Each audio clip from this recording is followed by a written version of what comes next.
Hz. Peyğəmbərimiz iki cahan sərvəri Hz. Muhammed Əleyhissalatu vəssalamın qısa hədislərindən bir söhbət eləmək murad etdim. İnşallah ki, məqbul qarşılayarsınız. Hz. Fəxri Kainat Peyğəmbərimiz Əleyhissalatu vəssalam buyurur ki, İnnə likulli ümmətin əminən.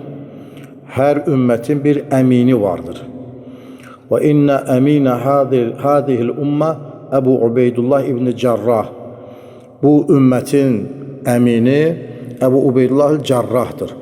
Peyğəmbər Əleyhissalatu vəssalam bilirsiniz ki, vəsiflərindən, xasiyyətlərindən, namlarından birisi də onun əmin olmasıdır. Muhammed Əmin. Onun risalətinə, peyğəmbərliyinə inanmayan şəxslər yenə də onun əminliyində heç tərəddüd etməzdilər və məsləhətləşməyə və aralarında qərar verməyə, malları, mülklərini səfərə çıxanda yanında qoymağa bir adam axtardıqda birinci ağıllarına gələn insan Muhammed Əmin Əleyhissalatu vəssalamdır. Peyğəmbər Əleyhissalamın bu xasiyyətini, bu sifətini özündə tərənnüm eləyən bütün sahabelərdə bu sifət var idi də, amma ən çox özündə cəm edən sahabe-i güzinin əziz bir şəxsi olan Ubeydullah ibn Cərrahdır. Allah ondan razı olsun. Başqa bir hədisdə Hz. Peyğəmbər Əleyhissalam buyurur ki, İnnə likulli ümmətin həkimən. Hər bir ümmətin bir ədalətlə hökm eləyən hakimi vardır. Və həkimu hadihil ümməti Əbu Dərda. Bu ümmətin hakimi Əbu Dərdadır.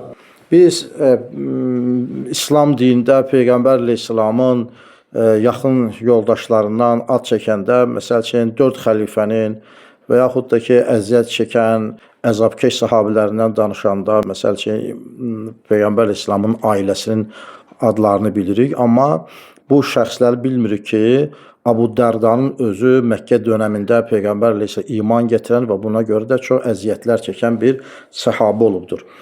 Hətta odu qalayardılar müşriklər, odu yayardılar yerə və onu uzatardılar atəşin üstünə. Bədənindən axan qanlar, piylər o atəşləri söndürərdi. Hətta Ömər xilafəti zamanında rahat-rahat İslamiyyəti qəbul edən müsəlmanlara Əbu Dərdanı çağırıb onun kürəyini göstərərdi ki, özü də baxıb ağlayardı ki, kürəyinin ətləri tökülmüş, sümükləri görsənirdi. Və belə şəxs olubdur. Başqa bir hədisində Həzrət Peyğəmbər buyurur ki, İnnə likulli ümmətin fitnə.